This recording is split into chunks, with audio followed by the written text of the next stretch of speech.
Se eu te perguntasse quais são as principais falhas do seu cônjuge, você conseguiria me dizer com facilidade? Consegue se lembrar dos últimos meses, das últimas discussões, as palavras que foram ditas, as promessas que não foram cumpridas? Ou me dizer com rapidez quais os comportamentos que você gostaria que mudasse no outro? Deixa eu te fazer uma outra pergunta. E se eu te perguntasse se você consegue me listar aqui também as suas próprias falhas, os seus próprios erros, você falaria com a mesma facilidade? Quando seu cônjuge costuma trazer alguma crítica para você, qual costuma ser a sua reação? Se defender, refletir ou rapidamente lembrar de algo que o outro também faz? Considerar que talvez exista uma verdade nisso? Eu queria que uma pergunta te acompanhasse durante todo esse vídeo. Será que eu enxergo o erro do meu cônjuge com a mesma facilidade que eu enxergo os meus? Fala, vaso e vasilhame gira do Senhor, tudo bem com vocês, gente? Me contem aqui nos comentários que eu quero saber. Eu sou a Dai e hoje a gente vai conversar um pouquinho sobre algumas lentes que costumam distorcer a forma que a gente vê o nosso casamento, o nosso cônjuge e até nós mesmos. E existe uma cena muito comum dentro do casamento, que é geralmente duas pessoas, muitas vezes feridas emocionalmente, discutindo sobre algo e ambos parecem olhar para a mesma direção, o erro um do outro. E talvez seja por isso que Jesus fez algumas das advertências tão duras nos evangelhos, que a gente vai conversar um pouquinho sobre isso. Antes de continuar, eu queria te lembrar que a gente está numa série super especial chamada Antes que Seu Casamento Acabe. É uma série com 2 temporadas, a gente está na primeira parte, na primeira temporada, que são episódios falando sobre atitudes para você tomar antes que seu relacionamento acabe. E, caso esse seja o primeiro vídeo que você esteja assistindo, eu tenho um presente super especial antes de liberar a segunda temporada. Caso você não saiba, fica comigo até o final que você já vai descobrir, certo? A segunda temporada vai ser sobre a armadura de Deus, como ela protege a gente e protege a nossa família também. Tá tudo aqui em playlist para poder você assistir em sequência, caso você não tenha assistido os outros episódios. Fica tranquilo, quando você terminar de assistir esse aqui, você vai na playlist e assiste os outros que estão, ó, maravilhosamente incríveis. Então já se inscreve, ativa o sininho para não perder nenhum episódio. A gente começou no dia 12 de junho, a proposta é que sejam vídeos diários. Porém, tive algumas situações para poder resolver, mas estamos de volta. Se inscreve para não perder nadinha. Eu quero começar trazendo sobre a primeira lente errada que distorce a nossa visão em relação ao nosso casamento, nosso cônjuge ou a nós mesmos. Mas antes eu quero deixar algo muito claro. Esse vídeo ele não se aplica em casos de violência doméstica, violência psicológica, abuso psicológico, ameaça, perseguição, nenhum tipo de situação que coloque sua segurança em risco. Se é esse o seu caso, se é essa a sua situação, a orientação é muito clara. Denuncie. Eu vou deixar aqui alguns contatos na tela, caso você precise, tire um print. Caso esse não seja o seu caso, mas você conhece alguém que esteja precisando, tira um print e manda para essa pessoa. Dito isso, vamos à primeira lente. E a primeira lente, ela diz respeito a quando o erro do outro para de ser algo que a gente apenas observa e a gente simplesmente torna aquilo nosso escudo. Então você é confrontado e você nem reflete, você já rebate. Você é corrigido e você não considera aquilo que está sendo dito, né, para poder ver se tem alguma verdade ou não. Você já acusa de volta. O dia a dia simplesmente vira um palco de acusações, do tipo: nossa, você errou em isso aqui, e você já rebate logo, mas eu fiz isso por sua causa. Em Romanos 14:12 vai dizer que cada um de nós vai prestar contas de si mesmo a Deus. E você vai ver que ali não entra o erro do outro como justificativa. Então, a gente já vê na história de Adão e Eva que isso não funciona. Usar olha, eu fiz isso porque fulano fez aquilo. Não funciona isso diante de Deus. Então, quando a gente usa o erro do outro como um escudo, a gente simplesmente para de crescer.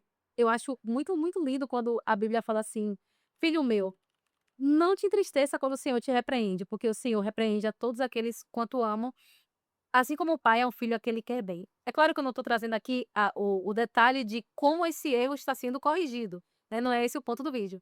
Mas, se toda vez que a gente recebe uma correção, a gente tem uma justificativa, toda vez que a gente é confrontado, recebe uma exaltação, tem uma desculpa, a gente simplesmente para de crescer. A oportunidade de mudança simplesmente empaca ali mesmo.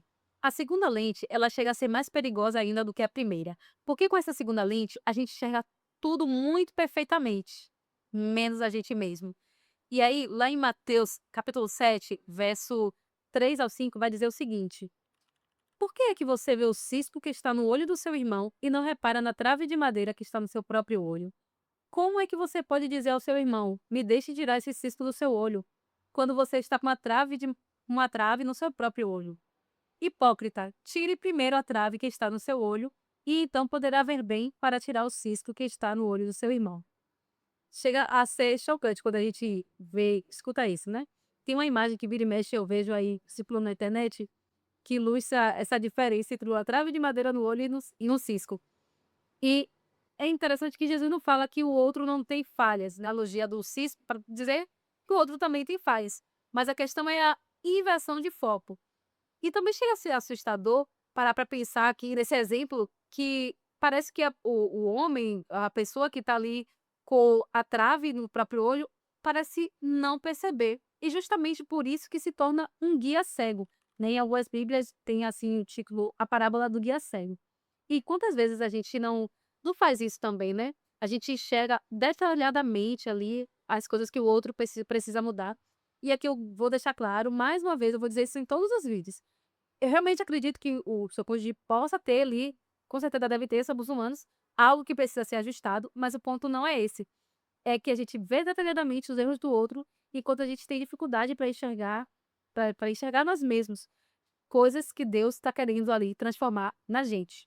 A terceira lente é a que eu considero a mais perigosa de todas, porque enquanto a segunda lente, que é a lente do guia cego, ela faz a gente enxergar claramente os erros do outro, não enxergar os nossos próprios. A terceira lente é como se a gente transformasse até os nossos erros em aceitos. É a lente da autossuficiência. A gente usa ela quando a gente acredita que já estamos bem o suficiente, já fizemos o suficiente. E me lembra muito a mensagem à igreja de Laodiceia, né? Quando a Bíblia vai trazendo ali a mensagem dizendo que Laodiceia ela se considerava rica e abastada e que não precisava de nada.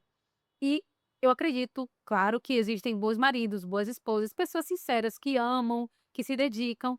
Mas, por exemplo, quando a gente traz ali a comparação com a igreja de Laodiceia, a questão não era só a condição que a igreja estava, mas também a sua autoavaliação sobre a sua condição. Então, essa lei faz a gente ver as coisas de uma forma realmente muito distorcidas. Do tipo, você acredita que já está bem, que já fez o suficiente. Então, toda crítica, toda correção, toda exaltação vira um exagero. Ah, é um exagero, é uma perseguição, é uma injustiça. E é mais uma lente que faz com que nosso crescimento pare. Porque é um orgulho que ele não vai te dizer assim, vai vir de uma forma que você não vai pensar, nossa, eu sou perfeito. Não, você pensa, eu já fiz o suficiente, eu sou o suficiente, já fiz o suficiente, estou bem. Quando na verdade não é essa a real posição. E aí vem a grande pergunta, tá, mas se tem essas lentes que distorcem a nossa visão dentro da relação, né, dentro do casamento, como enxergar claramente? E a resposta começa com a oração. Está lá em Salmos 139, verso 23 e 24, que diz assim: Ó Deus, examina-me e conhece o meu coração. Prova-me e conhece os meus pensamentos.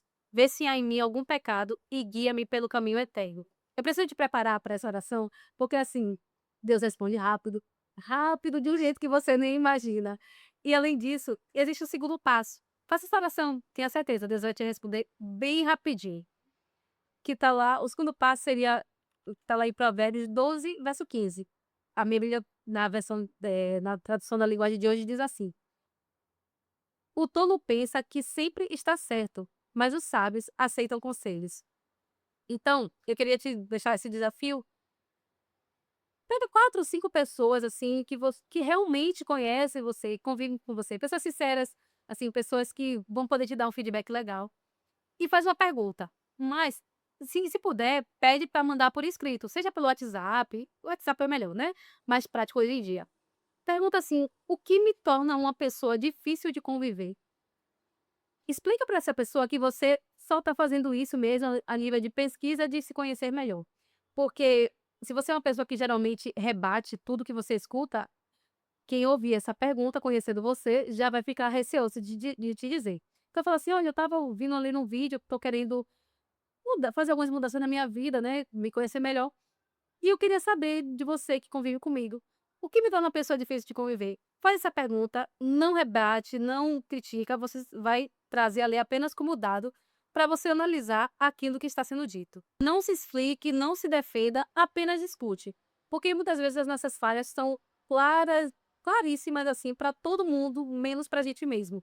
Então, nesse momento, não se explique, não se defenda nada, apenas escute o que a pessoa tem a dizer. Talvez você tenha chegado aqui olhando para os erros do seu marido ou da sua esposa. Quem sabe passam meses aí esperando que o outro mudasse. E hoje Deus está te fazendo um convite diferente. Troca a lente, mude o foco. porque você não consegue controlar as escolhas do outro, o arrependimento do outro, o tempo que o outro leva para crescer, mas você pode responder ao chamado que Deus está fazendo ao seu próprio coração. E eu queria te deixar com uma última pergunta. De todas as reclamações que você tem ouvido do seu cônjuge nos últimos meses, existe alguma verdade naquilo que ele tem dito ou que ela tem dito? Não responda agora, leva essa pergunta para a oração, porque a gente não consegue mudar aquilo que a gente não reconhece. A parábola do filho pródigo é um exemplo muito claro sobre isso. Quando a parábola diz que o filho pródigo caiu em si, aí começa toda a trajetória de mudança, porque até então ele não tinha caído em si para que houvesse uma mudança. A gente também precisa cair em si. E isso acontece com a ajuda do Espírito Santo, que é quem nos convence, né, da rota que a gente está tomando quando a gente está ali seguindo o caminho errado. Então, leve essa pergunta para a oração. Muitas vezes a transformação começa justamente aí, quando Deus muda o nosso olhar, muda a nossa forma de enxergar as coisas. Antes da oração, eu quero te lembrar, para você que não está sabendo, eu quero te contar que para a segunda temporada dessa série, eu vou estar liberando um e-book gratuito sobre a armadura de Deus. É um material que surgiu assim de um momento muito especial, mas vai ter uma parte lá dedicada a contar a história de como surgiu esse material.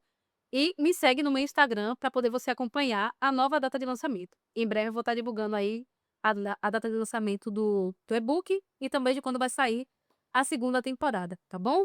Me acompanha lá para poder você não perder nada, nada, nada, nem dos novos episódios e nem da data que vai ser lançado esse material.